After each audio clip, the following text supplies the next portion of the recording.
Call पर लक्ष्य, यार तुमने किसी को भेजा नहीं तो मुझे बता देती, मैं खुद कुछ कर लेता। गौरी, 10 मिनट रुको और जाकर कॉफ़ी पियो, हम अपनी पीए को भेजते हैं। लक्ष्य, ठीक है कहकर फ़ोन कट कर दिया। गौरी किंजल को कॉल कर, हेलो किंजल, आप सारे काम छोड़कर एयरपोर्ट चले जाइए और उसके सामने वाली कॉफ़ी शॉप में हमारा एक गेस्ट है, उसे घर ले जाइए, हम अभी फ़ोटो भेजते हैं। किंजल, ठीक है कहकर फ़ोन रख दी और गौरी लक्ष्य की पिक सेंड कर फ़ोन रख कर वापस आकर चेयर पर बैठ गई। तभी टीचर आई और गौरी शिवाय को लेकर चली गई। वहाँ करीब 6 पेरेंट्स थे और शिवाय गौरी को मिलाकर कुल 7 कपल थे। ये 3 लेग गेम था जिसमें पेरेंट्स के एक एक पैर को बांधना था और फिर रेस करना था। एक टीचर ने आकर शिवाय गौरी के पैरों को बांध दिया। बाकी सब तो ठीक था, पर उन्हों की हाइट में थोड़ा डिफरेंस था, जिससे गौरी शिवाय के कंधे से थोड़ा नीचे आ रही थी। शिवाय उस पर थोड़ा झुककर, आप अपने इन छोटे पैरों से भाग लेंगी ना मोम? गौरी उसे घूर कर देख, छोटे पैरों से आपका क्या मतलब है? हमारे पैर छोटे नहीं, बल्कि आपकी टांगें ज़्यादा लंबी है, क्योंकि आप खुद एक ताड़ के पेड़ की तरह हैं। शिवाय, आपकी बात चाहे सही है, पर आप हमारे साथ भाग तो पाएंगी ना? गौरी, हम आपके साथ भाग नहीं भी पाए तो भी कोई तो हमारे साथ भागने के लिए होगा, और इस तरह आपके साथ भागने के लिए बेसब्री से इंतजार कर रही है आपकी प्रेमिका। शिवाय दांत भींचकर, सेम पिंच। गौरी से देख, आपका मतलब क्या है? शिवाय, यही कि आपके चाहने वाले भी आपका इंतजार कर रहे हैं। गौरी उससे मुंह फेर, अपनी प्रेमिका को लक्ष्य से कंपेयर मत कीजिए। शिवाय, ओ, तो आप जानती हैं कि आपके चाहने वाले कौन हैं? गौरी, उसकी चाहत और यहाना की चाहत में बहुत फर्क है। शिवाय बड़बड़ाकर, वो तो हमें पता ही है। ये दोनों ऐसे इसलिए बातें कर रहे थे क्योंकि इन्हें डाउट था कि कोई इनका पीछा करते हुए यहाँ इन पर नज़र ना रख रहा हो। बेचारे। अगले पल कंपटीशन की अनाउंसमेंट हुई तो शिवाय ने गौरी की कमर पर हाथ रखा तो गौरी उसे घूर कर, आप हमारी कमर पर हाथ क्यों रखे हैं? कंधे पर रखिए। शिवाय, जब आप हमारी कमर पर हाथ रख रही हैं तो हम क्यों नहीं? गौरी, क्योंकि हम आपके कंधे पर हाथ रखकर भाग नहीं पाएंगे। शिवाय, सेम हियर। गौरी बड़बड़ाकर, बेशर्म। अगले पल कंपटीशन शुरू हो गया, सभी भागने लगे। गौरी शिवाय 3rd पोजीशन पर थे और फिर 2nd हो गए। एक कपल अभी भी उनके आगे था। सभी बच्चे अपने पेरेंट्स को चीयर अप कर रहे थे, बस सारांश ही था जो शांत बैठा था। शिवाय ने गौरी को ठीक से थामा और अपनी स्पीड थोड़ी बढ़ा दी। कुछ ही पल में रेस कंप्लीट हो गई और अभी कंफर्म नहीं हुआ था कि दोनों पेरेंट्स में से कौन जीता है। शिवाय ने झुककर गौरी और अपने पैरों को आज़ाद किया, तभी सारांश भाग कर आया और उनको पानी की बोतल दी और दोनों पानी पीने लगे। तभी वहां आवाज आई, क्या ये आप हैं मिस्टर ओबराय? ये सुन तीनों ने एक साथ वहां देखा। सामने वही कपल थे जो इनके साथ थे, और वो बच्चा जो सारांश को वो सब बोला, यानी साथ वाला कपल उसी के पेरेंट्स थे। उस बच्चे का नाम समर्थ और उसके पेरेंट्स सिद्धार्थ भाटिया और माँ समीक्षा भाटिया थे। शिवाय मुस्कुराकर, ओ हेलो मिस्टर भाटिया।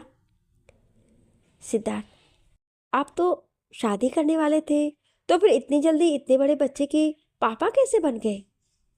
शिवाय, ओ कमान मिस्टर भाटिया, इन पब्लिसिटी स्टंट पर बात नहीं करते। सिद्धार्थ, बाय द वे, आपने कभी इतनी खूबसूरत वाइफ और अपने होनहार बेटे से मिलने का मौका नहीं दिया? शिवाय, अच्छे लोगों से मिलना इतना आसान नहीं मिस्टर भाटिया, वैसे भी अच्छी चीज़ों को अक्सर नज़र लग जाती है। सिद्धार्थ मुस्कुराकर, तुम्हारे पास आज भी हर सवाल का जवाब है शिवाय। इतना कहकर वो उसके गले लग गया। शिवाय भी उसे हक कर बोला, वैसे इतने टाइम बाद तुम यहाँ? सिद्धार्थ, ट्रांसफ़र यहाँ हो गया तो आना पड़ा। कहकर उससे दूर होकर, अब भाभी जी से भी मिलवा दो। शिवाय गौरी की ओर उम्मीद से देखा तो वो मुस्कुरा रही थी।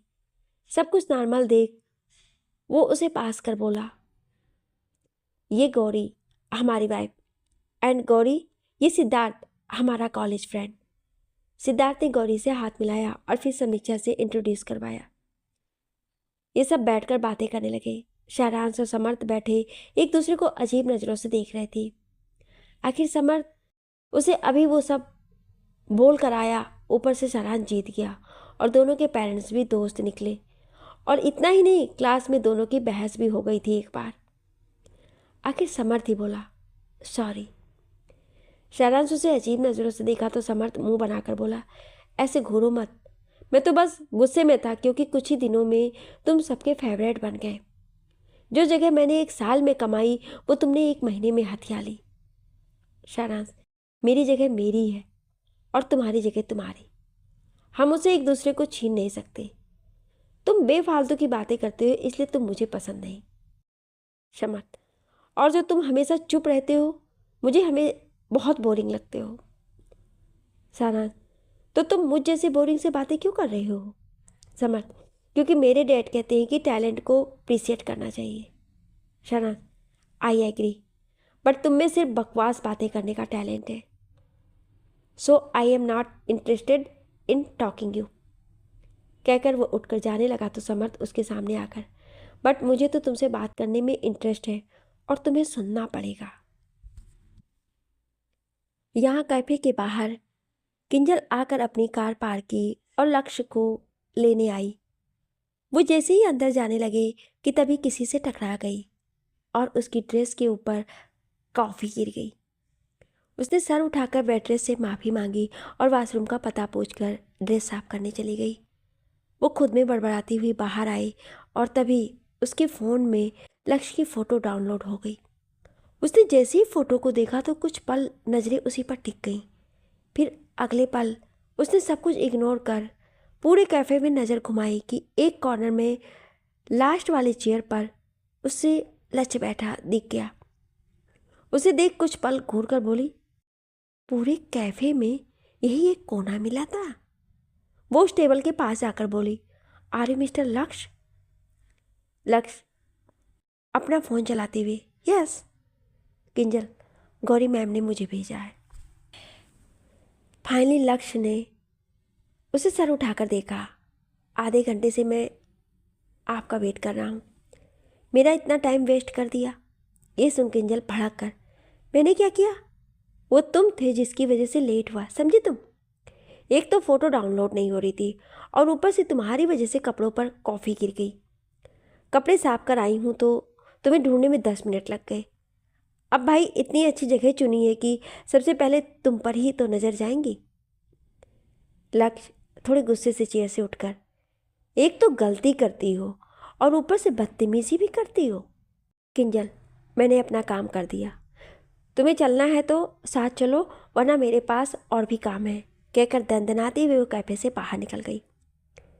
दरअसल कल रात लक्ष्य से बात करके वो वैसे ही परेशान थी और ऊपर से आज सुहासिनी जी ने भी उसे थोड़ा सुना दिया और फिर लक्षित के डैड मिस्टर मेहता ने कह दिया कि लक्षित के आते ही वो उसकी शादी किंजल से करवा देंगे। और इन सब का गुस्सा किंजल लक्ष्य पर निकाल दी क्योंकि उसे लक्ष्य को लाना था और वो मिस्टर मेहता से बात भी नहीं कर पाई। मिस्टर मेहता आज कहीं बाहर जाने वाले थे, बाकी दादी और लक्षित तो उसे परेशान करने वाले ही हैं और इन सब की भड़ास उसने लक्ष्य पर निकाल दी। बेचारा लक्ष्य, उसे बिना गलती के सुनना पड़ा। वो लगेज लिया और बिल पे कर वहाँ से निकल गया। किंजल ने पहले डिक्की खोल रखी थी और गाड़ी में बैठ गई थी। लक्ष्य ने उसमें लगेज रखा और डिग्गी बंद कर जैसे ही बैक सीट का डोर खोलने को हुआ तभी किंजल बोली, असिस्टेंट हूँ, ड्राइवर नहीं। लक्ष्य गेट पटक कर बंद करके आगे आकर बैठ गया और किंजल ने कार आगे बढ़ा दी। लक्ष्य को रिग्रेट हो रहा था कि वो क्यों राजन जी की बात मानकर गौरी के साथ रहने को माना और क्यों उसने लापरवाही की पर वो कहते हैं ना, पछतायत होत क्या जब चिड़िया चुग गई खेत। वही डायलॉग अभी लक्ष्य पर भी लागू हो रहा था। तभी किंजल का फ़ोन बजा और लक्ष्य किंजल दोनों ने एक साथ फ़ोन को देखा जिस पर टेंशन शो हो रहा था।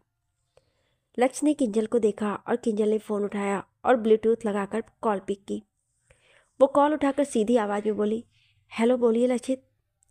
लक्षित, किंजू मैं जल्द ही 2 दिन में मैं आपके पास आ रहा हूँ।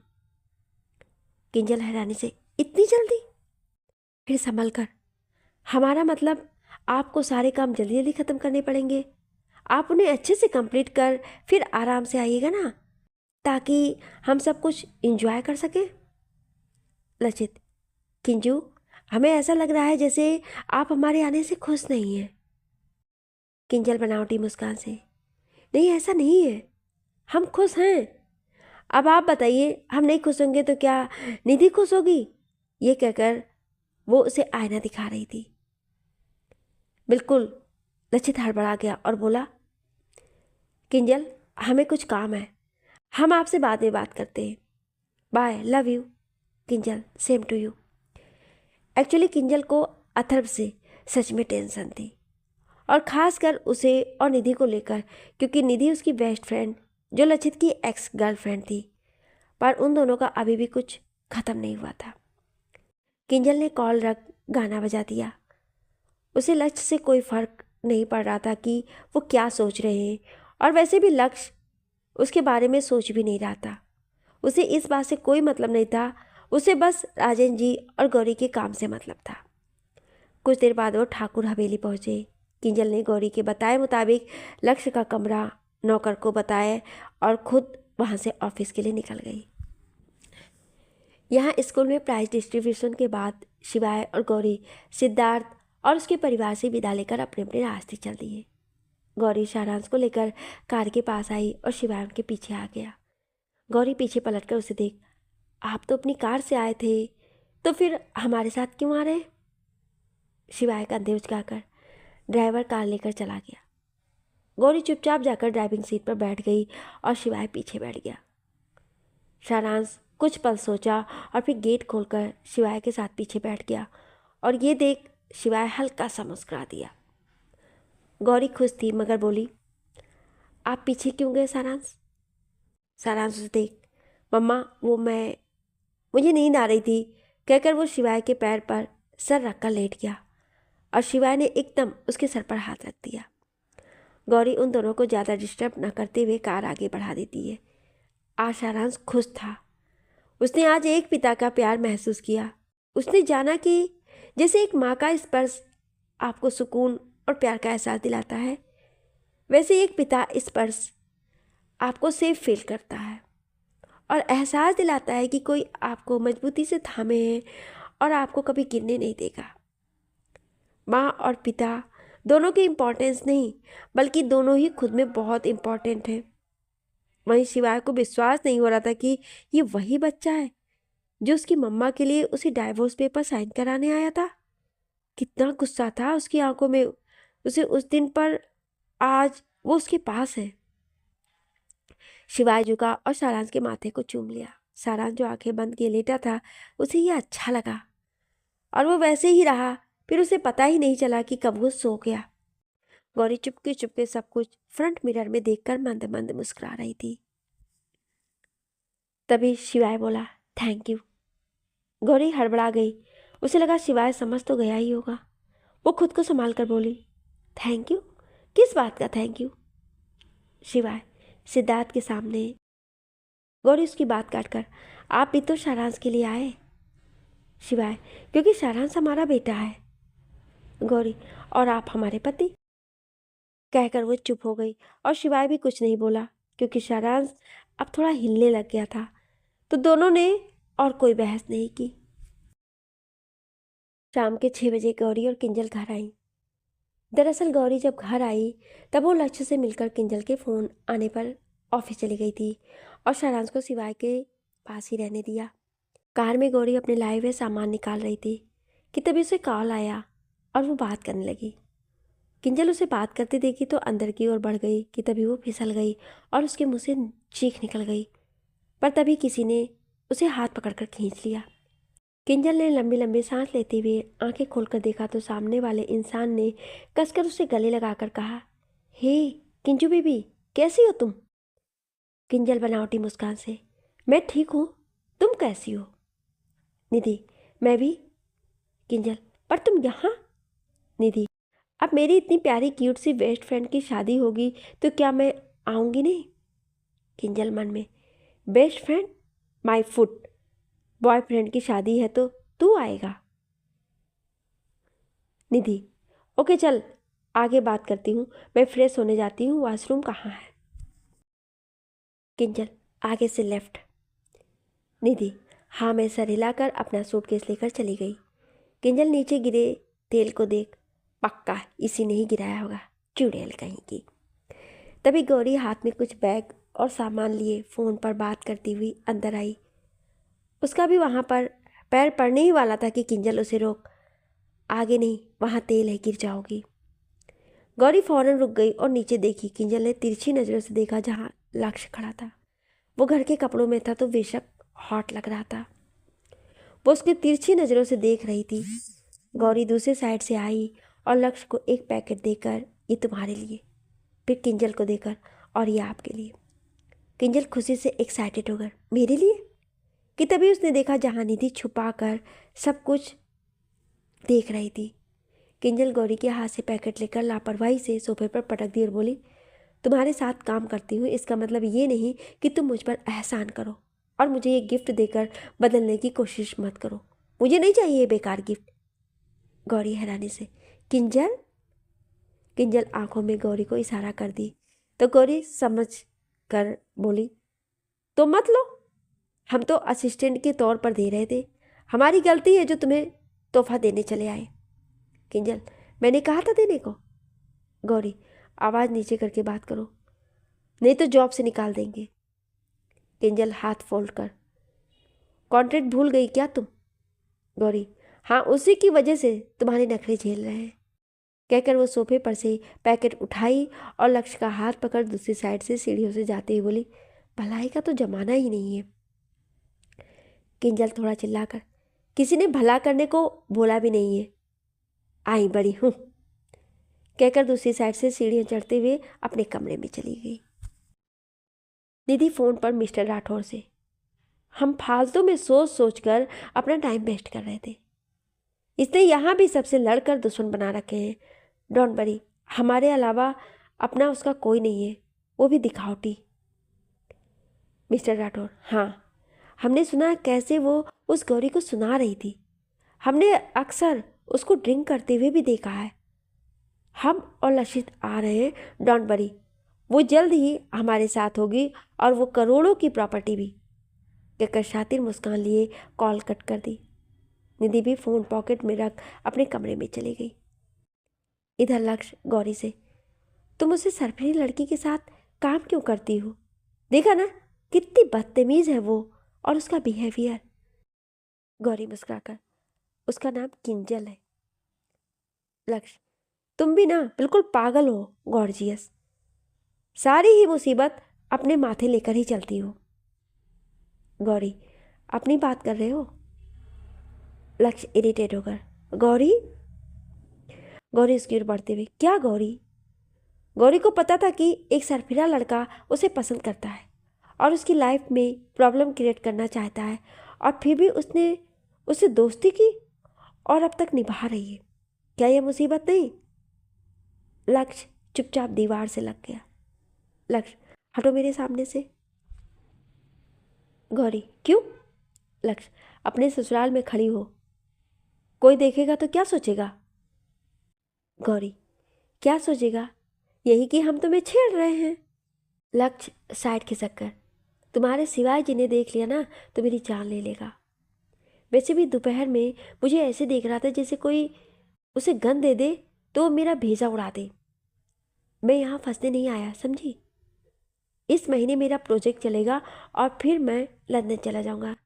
वैसे भी श्रेया बहन अकेली रहती है जब उसका हस्बैंड काम के लिए बाहर जाता है। अपनी बात कहकर वो वहाँ से चला गया। गौरी दीवार से सटकर, चले जाना, मगर अकेले नहीं। ये सब कहकर उसके चेहरे पर शरारती मुस्कान आ गई। वो अपने कमरे में आई जहाँ सारांश बुक पढ़ रहा था और शिवाय उसके सामने वाले सोफे पर बैठा फ़ोन चला रहा था। वो फ्रेश होकर बाहर आई और सारांश के सर पर हाथ फेर कर बोली, होमवर्क कर लिया आपने सारांश? सारांश उसे देख, यस मम्मा। गौरी उसकी ओर एक बैग बढ़ाकर, यह आपके लिए। सारांश बैग खोलकर देखा तो उसका चेहरा उतर गया और बोला, इसका क्या फ़ायदा? रूही मसूरी में पड़ोसन की बेटी लायक बहन तो है ही नहीं, कहकर चुप हो गया। गौरी उसके गाल पर हाथ रख, आपकी छोटी सी प्यारी सी एक बहन यहाँ है, और डोंट वरी, चिल्ड्रंस डे पर अगर रहा तो आप रूही को भी बुला लेंगे। बस कुछ फॉर्मेलिटी बच्चे हैं, जिसके बाद चिल्ड्रंस डे से पहले रूही यहाँ आ जाएगी। शाराज, सच में मम्मा? गौरी हाँ में सर हिला दी तो शाराज उसके गले में लटक गया। थैंक यू सो मच, आप बेस्ट हो, बेस्ट से भी बेस्ट। शिवाय उसे उम्मीद भरी नज़रों से देखा कि शाराज कब उसे भी इस तरह बोलेगा। गौरी उसे थाम कर, संभल कर, चलो जाओ और थोड़ी देर गार्डन में घूमाओ, सारा दिन ऐसे बैठे रहना अच्छा नहीं है, कहकर वो उसे नीचे उतार दी। शाराज नीचे उतरकर शिवाय को एक नज़र देख कमरे से जाने लगा कि तभी गौरी बोली, शाराज सुनिए। शाराज पलट कर उसे देख, जी मम्मा। गौरी, लक्ष्य अंकल को भी साथ ले जाना। ये सुन सारांश का चेहरा बेकार हो गया। वो एक नज़र शिवाय को देख गौरी से बोला, ओके मम्मा, कहकर बाहर चला गया। गौरी मुड़ी और शिवाय को सामने देखा, बोली, ऐसे सामने क्यों खड़े हैं, हटिए। मगर शिवाय वैसे ही खड़ा रहा और उसकी ओर कदम बढ़ाने लगा कि तभी गौरी भागने लगी, लेकिन शिवाय उसे कमर से पकड़कर उठा लिया और गेट बंद कर उसे गेट से सटाकर बोला, सुबह कुछ बाकी रह गया था, उसे पूरा कर ले। गौरी उसे देख, क्या रह गया था बाकी?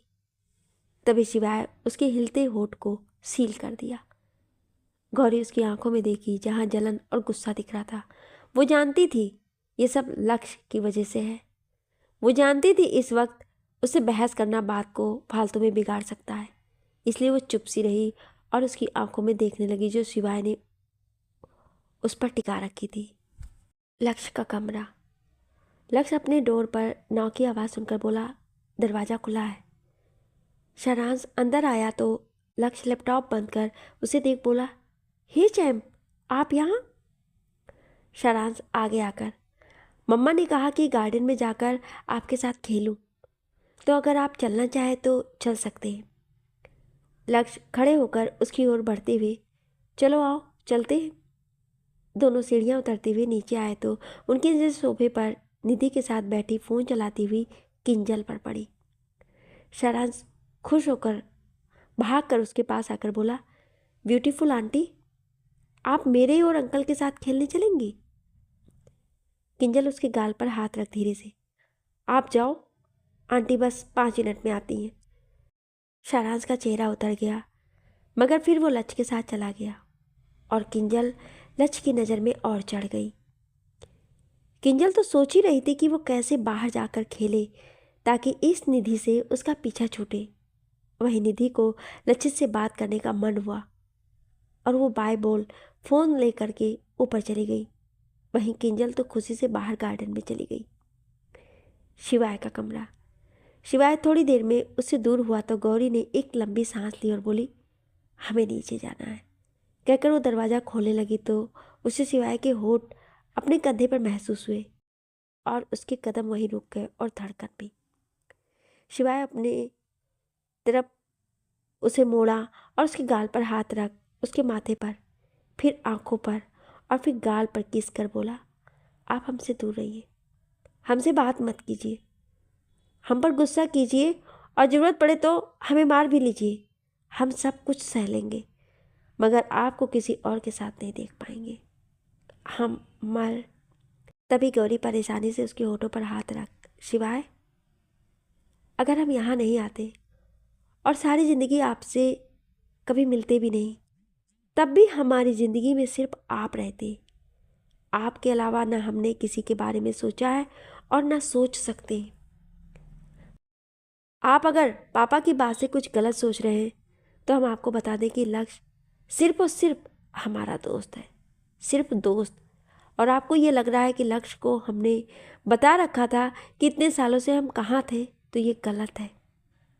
यहाँ आने के कुछ दिन पहले ही हम मसूरी में मिले थे। किंजल के अलावा कोई नहीं था कि हम कहाँ थे, ना पापा राजेंद्र जी और ना ही बाबा सा विक्रम जी। गौरी कुछ देर चुप रहकर, और रही बात लक्ष्य के मन में हमारे लिए कुछ भी है तो ये हमें नहीं पता, पर इतना ज़रूर पता है कि वो आगे बढ़ गया है और हमें सिर्फ और सिर्फ दोस्त मानता है।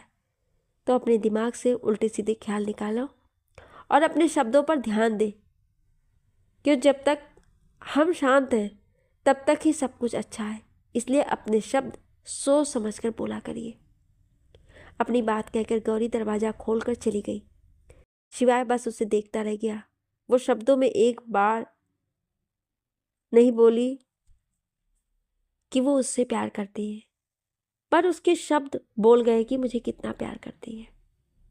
भले उसके कहे शब्दों में इस बात का जिक्र कहीं भी नहीं था कि वो उसे प्यार करती है या नहीं करती, पर उसकी कही हर बात से पता चल रहा था कि वो उसे कितना ज़्यादा प्यार करती है। बाहर गार्डन में सारांश और किंजल घास पर बैठकर डिसाइड कर रहे थे कि उन्हें खेलने क्या चाहिए। वहीं लक्ष्य साइड में खड़ा बस किंजल को देख रहा था। नहीं नहीं, प्यार से नहीं, बल्कि उन नज़रों से जिन नज़रों से वो उसके अंदर देखना चाहता था कि वो चाहती क्या है। तभी सारांश बोला, आंटी चलो हम हाइड एंड सीक खेलते हैं। किंजल हाँ में सर हिलाकर उसे देखी कि तभी लक्ष्य बोला, वो भागने वाला गेम थोड़ी है, उसमें तो बस छिपना रहता है। नहीं, हम वो नहीं खेलेंगे। सारांश कंधे उचकाकर, तो फिर लास्ट ऑप्शन आंख मिचोली है, क्योंकि फिर मेरे पास अभी और कोई इक्विपमेंट नहीं है। लक्ष्य, ठीक है हम वही खेलेंगे। दरअसल उसे किंजल पर भरोसा नहीं था, इसलिए वो हाइड एंड सीक नहीं खेलना चाहता था। सारांश अंदर जाते हुए, आप दोनों यहीं रहो, मैं आंखों पर बांधने के लिए कपड़ा लेकर आया, कहकर वो अंदर चला गया। किंजल घास पर खामोशी से बैठी रही। वो एक बार फिर से अपने और लक्षित के बारे में सोच रही थी कि वो कैसे इन सब से बचे, क्योंकि उसे इस बार लग रहा था कि मिस्टर राठौर का डिसीजन कोई नहीं बदल सकता। वहीं लक्ष्य वहाँ खड़ा उसे देख सोच रहा था कि किंजल के मन में आखिर है क्या। पल में कुछ और पल में कुछ, और अभी सुबह वो गौरी को कितनी रिस्पेक्ट दे रही थी और फिर शाम में उसे तुम कह रही थी, और अब सारांश से ऐसे इतने अच्छे से बिहेव कर रही है। उन दोनों को अपने ख्यालों से बाहर लाते हुए सारांश आकर बोला, हाँ तो फिर पहले चोर कौन बनेगा। किंजल और लक्ष्य ने एक साथ सर घुमाकर एक दूसरे को देखा और एक दूसरे को देखता पाकर ही घूर कर देखा। तभी सारांश, ओ फो छोड़ो आप दोनों, मैं ही चोर बनता हूँ, कहकर उसने कपड़ा किंजल को दे दिया। किंजल उसकी आंखों पर ठीक से पट्टी बांध दी जिससे उसे दर्द भी ना हो और उसे कुछ दिखे भी ना। गेम स्टार्ट हुआ और सारांश उन दोनों को पकड़ने लगा। कुछ देर बाद किंजल पकड़ी गई। सारांश आंखों पर से पट्टी हटाया और किंजल उससे पट्टी लेकर खुद बांधने लगी कि तभी सारांश लक्ष्य से, अंकल आंटी की हेल्प करो बांधने में। लक्ष्य किंजल से पट्टी लेकर उसकी आंखों पर बांधने लगा, जिससे दोनों के हाथ टच हुए और किंजल ने झट से हाथ नीचे कर लिए। तभी किंजल के सर और आंखों पर प्रेशर बना और वो बोली, ऐसे कौन बांधता है, थोड़ा ढीला करो। लक्ष्य, आई एम सो सॉरी, कहकर वो ढीली पट्टी बांध दी। किंजल मन में, सब समझ रही हूँ, मैं ये जान कर ये सब कर रहा है। गेम फिर से शुरू हो गया और वो सब गेम खेलने लगे। कुछ देर खेलने के बाद कुछ ज़्यादा ही अंधेरा होने लगा तो सब अंदर आ गए। चौहान बिला, ऋषा ऋषा कहाँ हो बेटा, कहती वो कमरे से बाहर आई तो ऋषा को उसने सोते हुए देखा। उसके पास आई और उसके सिरहाने बैठ उसके सर को छुई तो वो अभी भी गर्म था। वो उसका सर सहलाते बोली, हमें माफ़ कर दो, हमेशा गुस्सा करते रहते हैं ना हम तुम पे, बिल्कुल भी तुम्हारी बात नहीं सुनते। कहते हुए उसकी आंखों से आंसू ऋषा के चेहरे पर गिर गए। दरअसल अभी कुछ दिन पहले रिशा का प्ले ग्रुप में एडमिशन हुआ था और उसके अगले दिन उसने रिशा को कहते हुए सुना कि वो प्ले ग्रुप नहीं जाएगी क्योंकि उसे तबीयत ठीक नहीं लग रही है। पर रोशनी ने उसकी बिल्कुल भी नहीं सुनी और उसको प्ले ग्रुप में भेज दिया। मगर प्ले ग्रुप ख़त्म होने से पहले ही उसके टीचर ने उसे घर भेज दिया क्योंकि तब रिशा को बहुत हाई फीवर था। रोशनी जब घर आई तब उसे ये पता चला कि वो भागी भागी उसके पास आ गई। वो अपने आंसू पोंछी और उसके लिए कुछ अच्छा सा बनाने किचन में चली गई। वो उसके लिए उसका favourite chocolate with milk Kellogg's बनाई और उसके कमरे में आकर उसको उठाई। रिशा ने उसे देखा और उसके सीने से लगकर बोली, मम्मा कहाँ चली गई थी आप? रोशनी उसको गोद में उठाकर बोली, आई एम सॉरी बेबी, मम्मा ने सुबह आपकी बात नहीं मानी और डांटा भी था। रिशा कुछ नहीं बोली और उसके सीने से लगी रही। रोशनी उसको बाथरूम में ले गई और उसका मुंह धुलाकर उसे टॉवेल से पोंछकर बाहर लाई और उसको केलॉग्स खिला दी। फिर वो उसके साथ कुछ देर टाइम स्पेंड की और जब रिशा सो गई तो उसको छोड़कर वो नीचे आई जहाँ हाल में गायत्री जी उसे अपने पास बुला ली। रोशनी उनके पास आकर बैठी तो बोली, हम समझते हैं कि आप परेशान रहती हैं गौरी को लेकर कि कब सब ठीक होगा। इसके लिए आप पहले की तरह हर वक्त खुश नहीं रहती हैं बल्कि हर छोटी छोटी बात पर गुस्सा हो जाती हैं। ये बात अच्छी नहीं है रोशनी। आज तो आपने देखा ना कि आपके गुस्से के कारण ऋषि प्ले ग्रुप गई और उसकी तबीयत बिगड़ गई। जब आप फ़ोन नहीं उठाई थी तब उसकी टीचर ने रुद्रांग को फ़ोन किया और रुद्रांग ही उसे लेकर आया। रुद्रांग को एक अर्जेंटली काम था इसलिए वो आपके आने से पहले चला गया। वो बहुत गुस्सा है तुमसे। एक तो तुमने उसकी बात न मानकर रिशा को भेजा और जब उसकी तबीयत खराब हुई तब आप उसके पास नहीं थी। रुद्रांग बहुत नाराज था इस बात से। वो रोशनी के चेहरे को देखी जिस पर आंसू बह गए थे। वो उसके आंसू पोंछकर बोली, ये हम आपको रुलाने के लिए नहीं कह रहे हैं बेटा, हम आपको बस ये बताना चाहते हैं कि अब आप गौरी की फिक्र करना छोड़ें और अपने रुद्रांग पर ध्यान दें। गौरी आज भी सब कुछ संभाल लेगी जैसे पहले संभाल लेती थी। इन सालों में सब बदल गए हैं एक हमारी गौरी को छोड़कर। फिर चाहे वो आप हों, रुद्रांग हो, शिवाय या बाकी बच्चे, हमारी गौरी ने बस अपना बचपना छिपा लिया है, वरना वो अभी भी वही है जो पहले थी। मगर आप सब बदल गए हैं। वो सिर्फ अभी बदली हुई शिवाय से मिली है। जब वो आप सबके साथ रहकर समय बिताएगी और जब उसे पता चलेगा कि आप सब बदल गए हैं तो सोचिए उसे कितना बुरा लगेगा। उस दिन क्या हुआ, उसने वो सब क्यों कहा, हमें नहीं कह सकते, पर इतना जरूर कह सकते हैं कि अगर गौरी वापस आई है तो सब ठीक कर देगी। इसलिए वो हम सबके साथ वापस रहने आई है। इससे पहले आप उसकी पहले वाली शीनू बन जाइए और ये गुस्सा छोड़िए, समझी? रोशनी हाँ में सर हिलाई तो गायत्री जी उसे गले से लगा ली और फिर रोशनी फ्रेश होने चली गई।